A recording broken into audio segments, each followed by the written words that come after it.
지난달 23일 중국 베이징.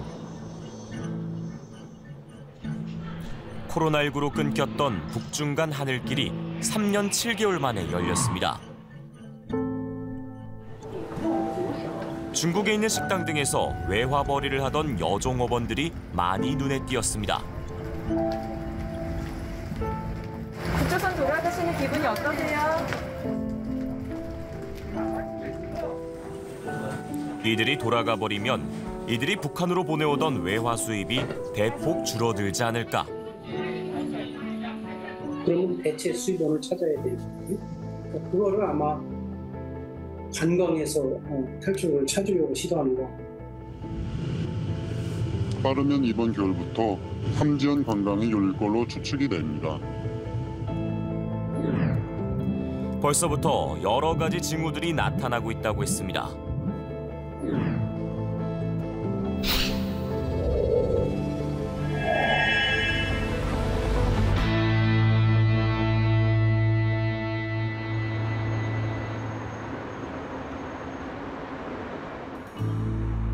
중국 연변 조선족 자치주. 홀예 대술집이란 간판이 붙어 있습니다. 그 옆에 간자체 한자로 홀예 대주점이라 적혀 있습니다. 취재진이 석 달 전에 찾아갔을 때만 해도 종업원들 대부분이 북한에서 온 젊은 여성들이었습니다. 취재진이 보름 전쯤 찾아갔을 때는 분위기가 달라져 있었습니다.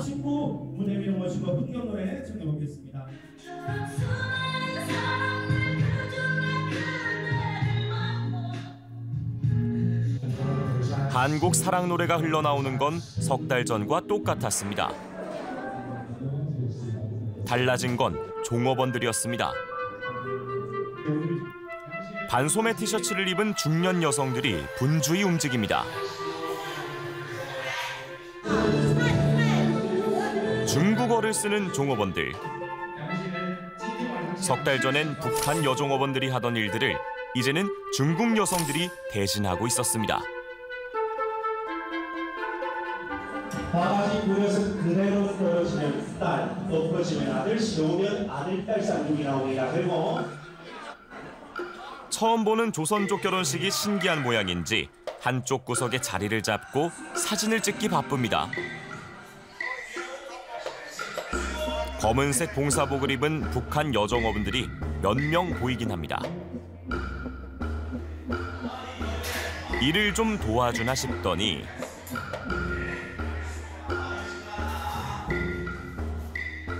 뒷짐을 지고 옆으로 빠져버립니다. 업무를 인수인계하고 있는 듯한 모습입니다. 기존에 북한 출신의 봉사요원들이 대부분 이 북한으로 귀국을 했기나 귀국 대기를 하고 있는 상황의 반증이 아니겠냐. 연길 서시장에서 귀국 준비 장면을 볼 수 있었습니다. 옷 수선집에서 만난 북한 여종업원들. 오전부터 커다란 비닐봉지 몇 개에 뭔가를 잔뜩 싸가지고 왔습니다. 이거 뭐야? 중국에서 산 레이스 달린 블라우스들, 바지와 치마, 겨울 외투도 나옵니다. 북한으로 돌아가면 사기 힘든 옷들입니다. 이거 하얀 치마 나온 건 주의해달라요. 다 새 상품 돼서. 이게 19개요. 네. 유명하죠?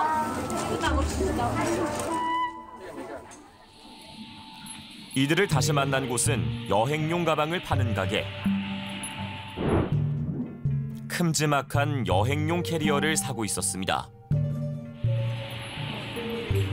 북한으로 돌아갈 때 짐들을 넣을 가방들입니다. 석 달 전만 해도 시장에서 거의 뛰어다니는 북한 여성들을 볼 수 있었습니다. 한 달에 한 번 정도뿐인 외출 시간을 아끼기 위해서였습니다.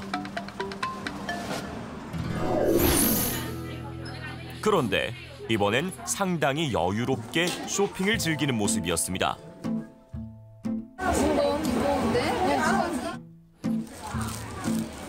이 신발 저 신발 신어보고는 50위안 우리 돈 9,000원 정도에 달라면서 흥정을 합니다. 그렇게는 안 판다며 고개를 젓는 중국 상인.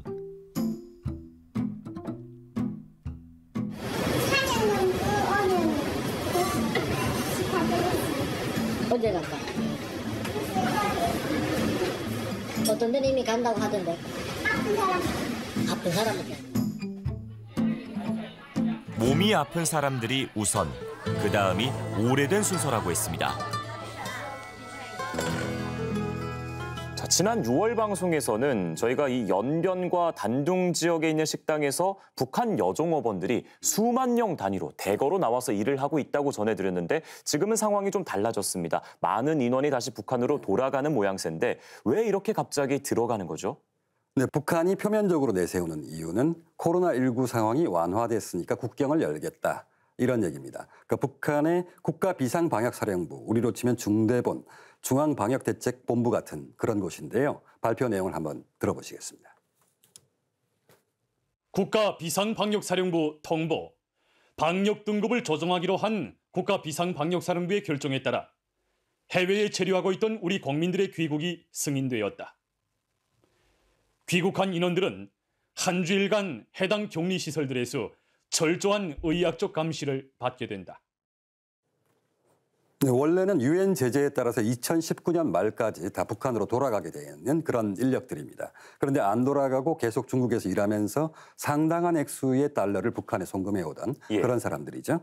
그러니까 저 발표 내용은 저런 겁니다. 그러니까 유엔 제재에 따라서 2019년 말까지 돌아갔어야 했는데 코로나 때문에 어쩔 수가 없었다. 네. 뭐 그런 이야기를 내포하고 있는 그런 발표 내용이라고 할 수 있겠습니다. 그런데 이제 코로나19 상황이 좀 나아졌으니 다시 돌아온다 이런 뜻일 텐데 그렇다면 실제로 북한 내에서 코로나19 상황이 나아졌습니까? 그렇지도 않습니다. 그러니까 아까 북한 방송원이 이제 귀국하면 일주일간 격리한다. 근데 저희가 중국에 취재를 해보면 그 북한으로 귀국하기 전에 중국에서 일주일 더 격리를 한다고 합니다. 그러니까 총 2주 격리가 되는 거죠. 그렇네요. 그러니까 해외 나갔다가 2주 격리한다. 이거는 우리로 생각해보면, 우리 경험으로 생각을 해보면 한 2, 3년 전 상황인 거죠. 그리고 실제로 저희가 이제 조중 국경 지역에 가서 북한 쪽 세관 이렇게 건너다 보면 그 근무하는 사람들이 방호복을 입고 있습니다. 머리부터 발끝까지. 예. 네. 한여름인데도요. 예. 그러니까 코로나에 대한 경계심이 아직까지도 북한 쪽은 아주 심하다. 이렇게 볼 수가 있는 겁니다. 그렇다면 더더욱 이해가 되지 않습니다. 최근 이 북한의 마땅한 외화소득원이 사라진 상황에서 해외에 하는 인력 송출이 북한 내에서 굉장히 중요한 두 번째로 많은 외화를 벌어다 준다는 얘기를 들었습니다. 그런데 이렇게 갑자기 많은 인원들이 북한으로 들어오게 되면 북한 입장에서는 막대한 외화소득원 하나가 사라지는 거 아닙니까? 물론 다 철수하는 건 아닙니다. 그러니까 주로 들어가는 사람들만 눈에 띄니까 들어가는 것처럼 보이는데 일부 새로 나오는 사람들도 있었습니다. 저희가 북한 식당에 가서 봤더니 이런 사람들을 실제로 만나볼 수 있었는데요. 한번 영상으로 한번 보시겠습니다. 그거는 잘 내가 모르겠는데 그럼 누구하고 물어보는 거? 잠깐만. 언니 손님이 지금 공연 지금 예약하려고 나가래. 근데 가격 물어봐서 그래 언니. 금방 왔을까? 제가 잘 모른다. 그러니까 이렇게 새로 나오는 사람들이 있기는 한데 들어가는 사람들 숫자가 워낙 많다 보니까 말씀하신 대로 인력 송출에 따른 이제 북한의 달러 수입 이거는 줄어들 수밖에 없습니다. 네. 그래서 저희들도 잘 이해가 안 돼서 조중국 국경 쪽에 있는 취재원들한테 연락을 해보니까 이분들한테 좀 흥미로운 이야기를 들을 수 있었습니다. 네. 중국이 북한한테 새로운 선물을 줄 거다. 새로운 선물이요? 네. 북한의 관광객들을 대거 들여보내가지고 관광객들을 통해서 북한이 돈을 벌 수 있게 그렇게 만들어줄 거다. 뭐 이런 이야기들이 되게 많았습니다. 그 관광지에서 중국 관광객들에게 봉사하는 성원들이 필요하게 되죠. 이번에 중국에서 출시한 봉사 성원들을 다시 교육시켜서 중국 관광객들이 오는 관광지에 재배치한다. 그런 이야기들입니다. 코로나19 직전인 2019년 6월 시진핑 주석이 평양을 방문했습니다. 평양 시민 25만 명이 환영 행사에 동원됐습니다. 외신들은 시 주석이 북한에서 황제급 대접을 받았다고 전했습니다. 2019년도 시진핑 주석의 방북을 통해서 양 정상이 공감대 형성된 것은 세 가지로 알려져 있습니다. 첫 번째로는 매년 한 60만 톤 정도의 식량을 북한이 지원한다. 두 번째로는 매년 한 30만 명의 관광객을 보장한다. 몇 달 뒤 김정은 위원장이 심혈을 기울인 양덕온천 문화휴양지가 개장했습니다. 안내판에는 영어와 함께 중국식 간자체 한자들을 나란히 적어놓았습니다. 경의하는 최고 용도 자동지의 현명한 용도 밑에 이 땅 위에 펼쳐지는 거창한 기적과 그런데 코로나19가 터지면서 몇 달 안 돼서 문을 닫고 맙니다. 김정은 위원장은 연간 30만 명의 중국인 관광객을 받아들이기 위해서 인적, 물적 모든 대비를 해왔다. 갑작스럽게 코로나가 닥침을 해가지고 연기되어 왔다. 또 이 중국 입장에서는 관광객이라는 것은 유엔 안보리 대북 제재 위반 사항도 아니고 이 김정은 위원장 입장에서 이 제재의 틈새를 소위 말해서 이 벌리면서 할 수 있는 방법들이 그렇게 많지 않다. 몇 년 동안 조용했던 양덕온천. 위성으로 들여다봤더니 변화가 관찰됐습니다. 2년 전에는 빈 땅이었던 곳에 건물 여러 채가 새로 들어섰습니다. 아마도 관광객 숙소를 위한 걸로 보여집니다. 대형 건물들이 여러 채의 골짜기 새로 들어섰는데요. 그 국경 개방과 관련해서 그 외국인 관광객을 유치하려고 하는 그 사전 기본 작업으로 추진되는 걸로 그렇게 보여집니다. 지금은 북한 단체 관광객들이 가끔씩 이용하는 정도. 중국 관광객들이 대거 들어오게 되면 중국어로 중국 손님들을 다룰 줄 아는 경험 있는 종업원들이 필요합니다. 지금 한창 북한으로 들어가고 있는 바로 이런 인력들 말입니다. 일단 북한의 관광 인프라가 아직 구비가 안 됐습니다. 네. 예를 들어서 관광객이 들어오면 그 관광객을 대응, 관리할 수 있는 인력이 필요하거든요. 네네. 근데 이제 중국에서 오랫동안 서비스 분야에 종사했던 종업원들을 귀국하는 것이 그것을 대비하는 취지로 저는 보고 있습니다. 김정은 위원장이 공을 들인 또 다른 관광지 백두산 자락의 삼지연에선 더 구체적인 움직임이 포착됐습니다. 열흘쯤 전에는 백두산 중국 쪽 지역에서 북한 인사들과 회의까지 열었다고 합니다.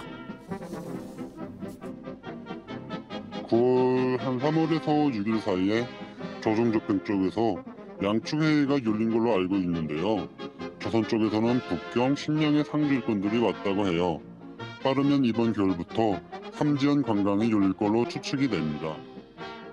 중국의 최고 지도자까지 나서서 연간 30만 명 정도의 관광객을 보장할 수 있는 문제, 이것이 실제화된다면은 김정은 위원장의 당 국가 차원의 재정을 확충하는 데 도움이 되고 그것이 결국은 김정은 위원장의 치적으로 연관될 수 있기 때문에 김정은 위원장 입장에서는 공을 들이지 않을 수 없다. 북한과 접경인 훈춘 지역엔 최근 새로운 현대식 세관 건물을 거의 완공했습니다.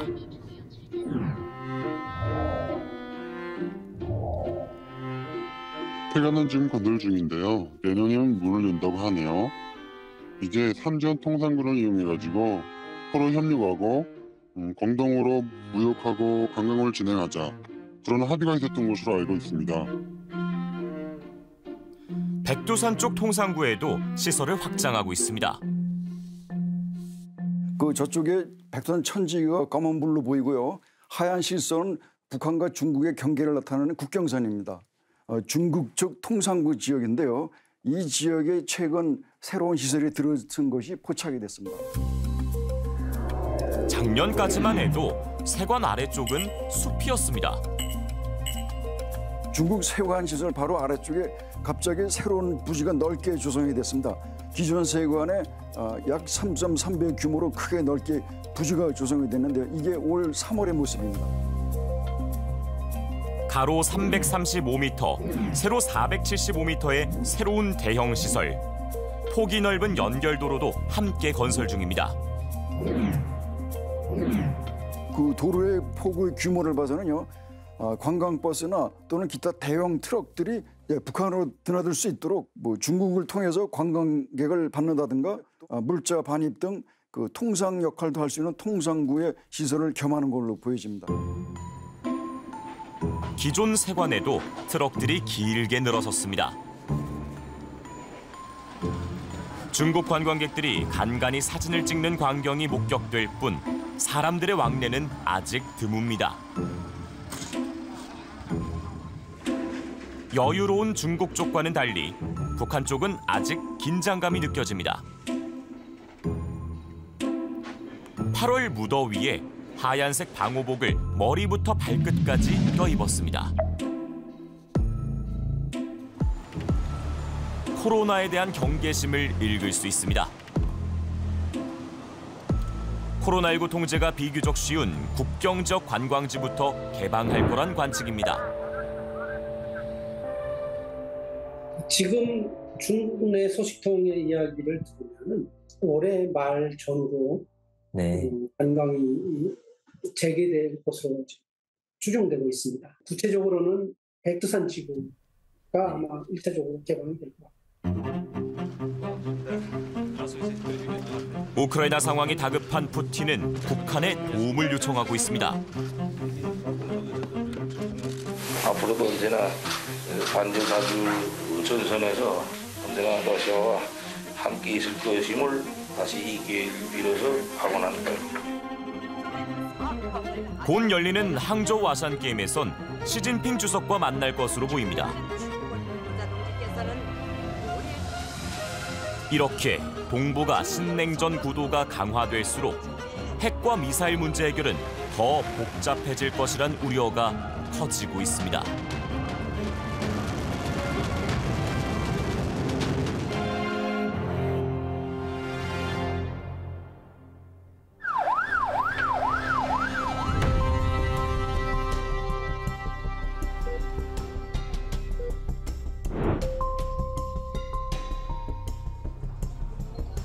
코로나19는 약자들에게 더 가혹한 질병이었습니다. 부모님들이 계신 요양시설 면회는 여전히 막혀있고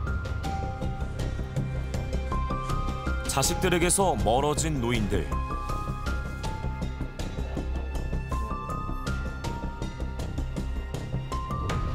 보지 못하는 사이 은밀한 일들도 벌어졌습니다.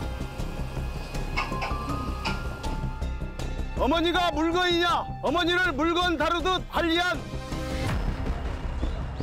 코로나19 격리가 끝나고 오늘부터 요양병원과 시설 등 대면 접촉 면회가 허용됐습니다.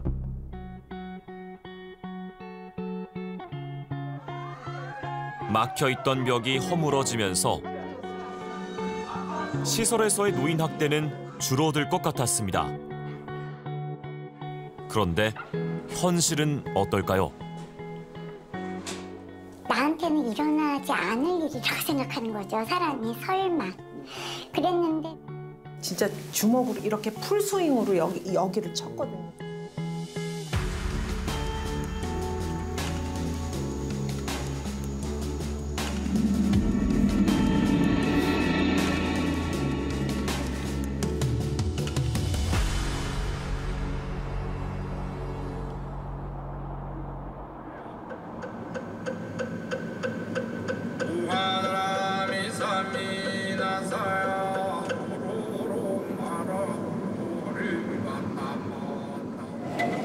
생활을 이제 위해서 뭐 기리는 음악을 좀 매일 들으라 하더라고요. 이거를 매일 아침 저녁으로 한 번씩 들으세요? 네네, 출퇴근 때.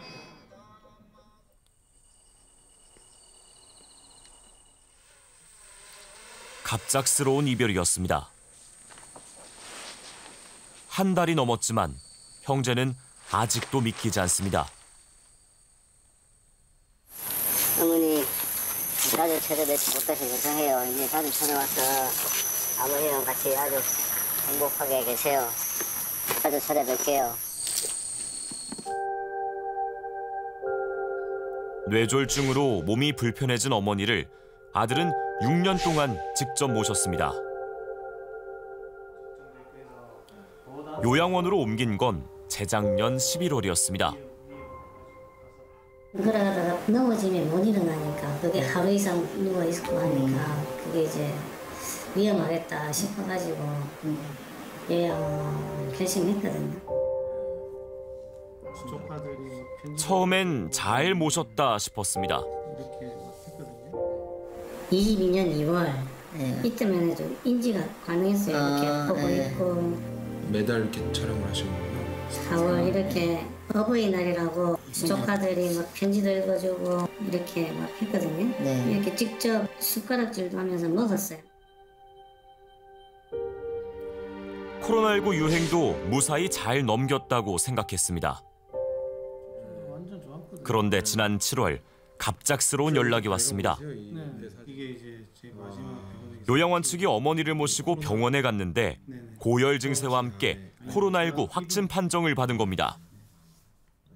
일반인도 병원에 들어가면 지금 코로나 검사를 해야 되거든요. 근데 제일 먼저 시행이 이제 코로나 검사하니까 양성 반응이 나온 거죠. 문제는 그뿐만이 아니었습니다.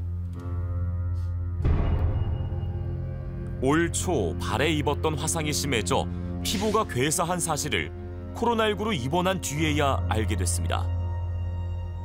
일주일 정도 지나가지고 병원 측에서 전화가 왔어요. 어머니 발 상태가 화상이 심한데 어떻게 치료를 해야 되겠다고. 요양원이 아니라 병원에서? 네네. 화상이 걸린 적이 없는데 무슨 화상이죠? 이러니까 화상이 있대요. 심하대요. 그제서야 이제 요양원 측에 전화를 해가지고 화상이 있느냐. 저는 아직도 이해가 안 가요. 찜질팩으로 이만큼 화상을 남수했는지 올려놓고 밑에 수건을 깔았다고 했는데 어머니는 그 수건을 빼가지고 화상을 입었다고 어머니한테 잘못을 씌우고 있거든요. 병원에서 코로나19 치료를 마치고 퇴원한 뒤 다른 요양원으로 모신 지 6일째 되던 날 어머니는 끝내 눈을 감았습니다.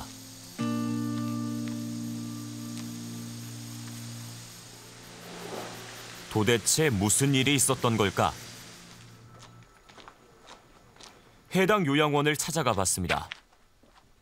오늘 혹시 언제 오세요? 저희가 서울에서 내려왔는데 오늘은 안 계실 것 같은데 오늘 일정이 있으셔가지고 전화로 자초지종을 물었습니다. 요양원장은 요양원에서 병원에 가기 전까지 코로나19 증세는 없었다고 주장합니다. 자가 진단을 해도 아무 문제가 없었고 그리고 온도도 있는데 아무 문제가 없어요. 선생님 이게 그러면은 원장 선생님 제가 지금 지도를 보니까 실버타운에서 병원까지 30분 걸리는데 그 정도 걸리겠죠. 열도 그 30분 사이에 올랐다는 거예요? 열이에 제가 말씀드렸잖아요. 지금 바로 밥을 먹었어요. 어르신들이요. 밥을 먹는데 밥 다 먹고 나서 방에 가면 5초밖에 안 걸리거든요. 5초 만에 돌아가시는 경우가 있어요. 그러니까 그리고 30분 만에 열이 올랐다는 거죠? 당연하죠. 병원에 물어보세요. 몇 시간 만에 검출되지는 않잖아요. 아니요. 그거 누가 합니까? 그거 의사입니까? 기사님이 의사입니까? 아무도 몰라요. 그는 몸속에 있는 거라서. 그거는 이미 다 모르고. 발에 입은 화상도 병원에 가기 전 다 나은 상태였다고 주장했습니다. 6월 말에 딱지 다 안 잡고 특별한 거 없었고요. 7월 12일에 입원을 했을 때 아무 문제가 없었는데 7월 20일에 괴사가 발견이 돼서 자기가 그렇게 진료카드에 돼 있단 말이에요. 그럼 자기 병원에서 괴사가 일어난 거지. 왜 우리 보고 그러냐고요. 실질적으로 그게 단기간에 그렇게 일어났다고 보이더거든요. 아니요, 상식이 왜 필요했습니까? 의사만이 그거를 진단을 내리는 거고 하루 만약에 제가 다른 의사 체육관 지금 가족과 요양원 측의 입장이 명확하게 엇갈리고 있는데요. 관건은 지금 이 어르신께 코로나19 증상이 나타났을 때 요양원 측에서 제때 적절한 조치를 했느냐 못했느냐 여부인 거잖아요. 네, 그렇습니다. 요양원장은 병원에 가기 전까지, 어르신이 가기 전까지 아무런 증상이 없었다는 거고요. 가족은 이미 증상이 며칠 전부터 있었는데 병원에 뒤늦게 갔다 이렇게 주장을 하고 있는 겁니다. 네. 그런데 저희가 취재해보니 어르신께서 그 확진 판정을 받은 병원, 그 병원 30분 거리 떨어져 있는 그 병원에서 기록을 보니 이틀 전부터 할머니에게 고열이 있었다는 기록이 있었던 것으로 확인이 됐습니다. 예, 이 책임 소재가 좀 명확하게 밝혀져야 할 것 같은데 조사는 제대로 이루어지고 있습니까? 네, 현재 해당 지역 노인보호 전문기관에서 방임 정황을 포착해서 조사를 하고 있는데요. 노인보호 전문기관은 요양원 관계자를 조사 방해 혐의로 경찰에 고발까지 했습니다. 예. 이걸 보면은 해당 요양원이 조사에 조금 비협조적인 거라고 좀 짐작할 수 있는 부분이 될 것 같습니다. 지금 기관 조사에도 제대로 응하지 않을 정도면 코로나19가 한창일 때보다는 상황이 조금은 나아졌겠지만 그래도 여전히 외부에서 요양원 안에서 어떤 일이 일어나는지 정확히 알기는 쉽지 않을 것 같습니다. 네, 그렇습니다. 안타깝게도 최근 요양원 등 기관에서 발생한 노인 학대 건수는 급증하고 있는 추세인데요. 중앙노인보호전문기관이 지난해 발표한 자료에 따르면 요양원 등 기관에서 발생한 노인 학대 건수는 2018년 788건, 2019년 1067건, 2020년 874건, 2021년 2170건입니다.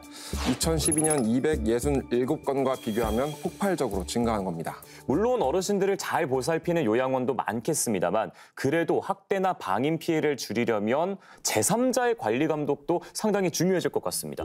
네, 그래서 올해 6월부터는 시행규칙이 개정돼 요양원에 CCTV를 의무적으로 설치하게 됐는데요. 공동 거실, 침실, 치료실, 식당, 엘리베이터 등 개별 구역마다 CCTV를 한 대 이상 설치하게 시행규칙이 개정됐습니다. 만약 이렇게 CCTV 설치가 의무화된다면 지금 일어나고 있는 여러 가지 방임이나 학대 피해들을 줄일 수가 있을까요? 어느 정도 줄여질 거로 보긴 하는데요. 다만 근본적인 예방책으로는 한계가 있다는 지적도 나옵니다. CCTV가 있는 곳에서 발생한 노인 학대, 방임을 취재해봤습니다. 수도권의 한 요양원. 오정남 할아버지가 식판 빈 곳을 숟가락으로 긁습니다. 빈 그릇을 굉장히 많이 긁으셨어요. 그러니까 배가 고프셨던 것 같아요. 그래서 그 빈 그릇을 쇠 그거를 긁으시더라고요, 아버지가 계속. 근데 그 식판을 확 낚아채 가듯이 갖고 가셨어요.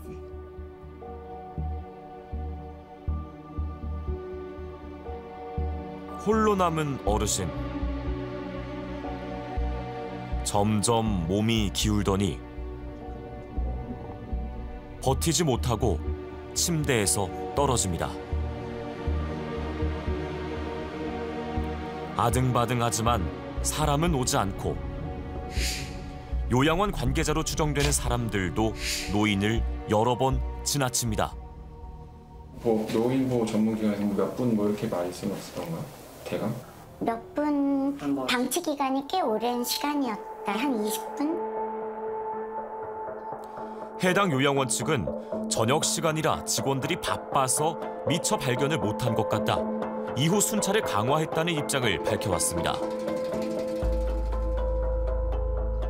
하지만 방임의 정황은 다른 데서도 나타났습니다. 아버지가 아래 거를 안 끼고 계시는 거예요. 그래서 아빠, 내가 이거를 깨끗하게 닦아드릴게요. 치아를 주세요. 그러니까 우리 아버지가 애기처럼 안 주려고 그러시는 거예요. 이렇게 이를 물고 그러셨어요. 겨우겨우 빼내고 씻어서 끼워드리려고 보니 치아가 그렇게 돼 있더라고요.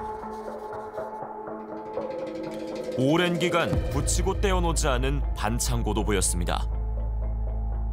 부다를 붙여놓으신 거예요. 그러니까 등에 같이 협착이 된 거예요. 경찰은 방임 혐의로 이 요양원에 대한 수사에 착수했지만 오 할아버지는 지난달 숨을 거두고 말았습니다.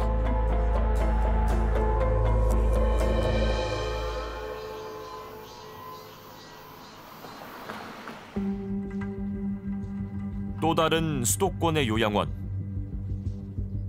한 노인이 휠체어를 탄 다른 노인을 멀리 밀어버립니다.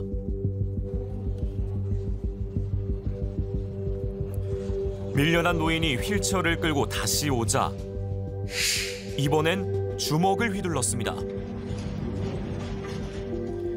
지난 2월 요양원에 입소한 송인식 할아버지는 들어간 지 한 달도 안 돼 황망하게 세상을 떠났습니다. 응급실에 이제 들어갔을 때의 상황은 의사 선생님 얘기로는 뇌출혈이다라고 얘기를 하셨고, 그런데 경찰 수사 결과 폭행은 한 건이 아니었습니다. CCTV에서 2월 11일 날 저희가 인지하고 있는 그 폭행 말고도 4건의 폭행이 더 발견이 된 거예요. 저희가 알고 있는 3건까지 하면 총 7건의 폭행이 발견된 거예요. 요양보호사가 폭행한 사건까지 확인됐습니다. 아래에서 풀스윙으로 쳐서 저희 아버지 이 귀 쪽 있는 데를 타격을 하더라고요. 왜 그랬을까? 요양보호사님도 그때 당시에 폭행을 하셔가지고 같이 검찰에 넘어갔다고 들었는데. 나도 그 인터뷰를 할 생각하겠네. 요양원은 해당 요양보호사를 해고했고 지자체는 요양원에 대해 지정 취소 처분을 내렸습니다. 하지만 유가족은 이걸로 충분하지 않다고 주장합니다. 나중에 이 사람이 어떤 법적인 처벌을 받게 될 경우에는 그다음부터는 일을 못 하겠죠. 그런데 그 전까지는 어느 요양원에서도 일을 할 수 있는 그런 거고. CCTV가 있는데도 저런 일들이 버젓이 일어나고 있는 거라면 CCTV 설치가 의무화가 되더라도 근본적인 한계는 있을 것 같습니다. 네, 그렇습니다. 실제로 많은 학대가 CCTV가 있는 곳에서 발생을 하고 있거든요. 근데 문제는 이 CCTV에 대한 열람입니다. 현장에는 보통 노인보호 전문기관이 1차적으로 방문을 하는데 나가거든요. 아까 잠깐 언급된 시행규칙 개정에 따라서 노인보호 전문기관도 이제는 CCTV를 열람할 근거가 어느 정도 마련은 됐습니다. 하지만 현장에서는 다른 사람들의 초상권 그리고 개인정보를 이유로 열람을 거부하는 사례들이 좀 있다고 합니다. 조사에 난항을 겪을 수밖에 없는 거죠. 결국 요양원 운영자들의 태도가 상당히 중요해지겠는데요. 그렇죠. 근데 또 그게 쉽지 않다고 합니다. 한번 직접 들어보시죠. 우발적인 그런 이제 신체적 학대들이 많이 있는 것 같아요.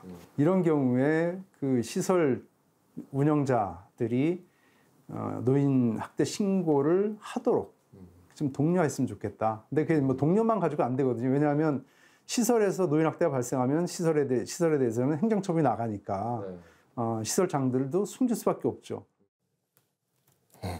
현행법상 학대 정황이 확인되면은 영업 정지, 지정 취소가 내려지는데요. 영업 정지만 치더라도 요양원은 어르신들을 모두 내보낸 다음에 영업 정지 기간이 끝나면 다시 어르신들을 모셔야 합니다. 사실상 처음부터 시작되는 리스크가 있다고 하는 건데요. 이래서 학대 정도에 따라서 행정처분을 조금 더 세분화해서 운영자가 적극적으로 신고할 수 있게 하자는 목소리가 나오는 이유입니다. 네, 다만 오늘 저희가 분명하게 말씀드리는 건 대개 많은 요양원에서 적절하게 어르신들을 돌봐주고 살펴보고 있습니다. 하지만 몇몇 군데에서의 학대와 폭행들은 조금 더 근본적인 대책을 세워서 아예 없애야 되지 않은가 그런 생각도 듭니다. 그렇죠. 선량하게 성실하게 어르신을 돌보는 요양원, 요양보호사분들이 대부분일 겁니다. 요양보호사의 처우를 개선한다든가 전반적인 돌봄의 질을 높이기 위한 당근책도 필요해 보입니다. 요양보호사라든가 이런 분들이 굉장히 돌봄을 제공하는 데 있어서 가장 어려움을 겪으시는 분들이거든요. 그래서 이런 그 어려움을 좀 경감시켜주는 노력이 필요하다고 볼 수 있는 거죠. 요양보호사의 수를 늘리는 것도 방법일 수 있고, 그다음에 요양보호사가 받고 있는 그런 급여에 대해서 좀 현실화해 준다든가.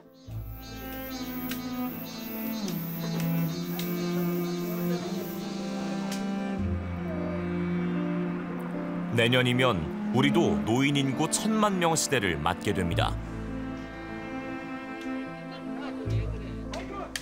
그런데 준비는 얼마나 돼 있을까요? 우리나라가 지금 노인을 위하는 나라라고 생각을 하세요? 뭐 그렇진 않아요. 그렇진 않아요.